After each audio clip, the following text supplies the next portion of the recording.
Yep. When I first learned about the project, I broke down the opportunity into two buckets, if you will.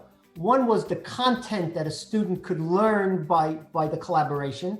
And very honestly, the content was secondary to an extraordinary opportunity to practice and learn soft skills, team building, working collaboratively across time zones, developing a network, understanding the logistics of working across time zones and cross-culturally.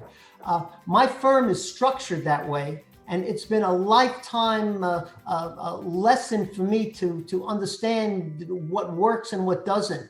And I saw it as an excellent opportunity for our students, not only to learn the hard content that was associated with the collaboration, but also to begin to develop soft skills that frankly have a longer shelf life than most of the content that we teach in business school. So I was delighted to see the project because it was an opportunity to do both. Yeah, before the COVID pandemic situation, we had the pleasure to send 400 students each year to New York. So they enjoyed exploring the Big Apple and living in a city that never sleeps. And this time it was not possible. So I was very happy that we had at least this cooperation and that we can work on different settings, different perspectives, different views on our recent topics. And it's always helpful, since we have an international management program, to talk with other cultures, with other people, with other colors, with other religions, with other ethics, whatever. But to learn from each other and try to find ways to make things better together. View is that learning these soft skills takes a lifetime. It's not something that you read from a book, feed it back and an examination or write an essay, you check it off and you've learned it.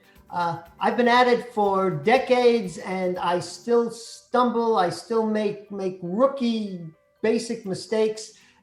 So our students had the opportunity to learn as if it were a case study that we study in business school. Like you get a Harvard case study and you analyze the strategic intent of two companies buying each other. It's very low stakes when you're analyzing those case studies. It was very low stakes for our students to learn a basic skill that they had to learn if they're going to be successful.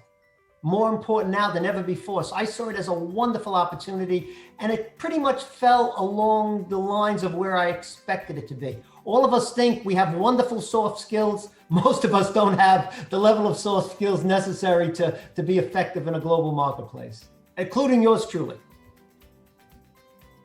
Yeah, in Cologne we have a saying, the first time you try to make things run. The second time you try to make things better. And the third time you're nearly perfect. So we are just happy that we made it. And now we can do things better. We can work of whatever we want to improve.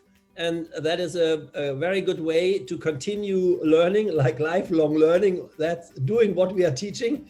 And I would be happy when we can use the basis we already have and think of one or the other thing we might want to add, to become even more efficient or faster or whatever.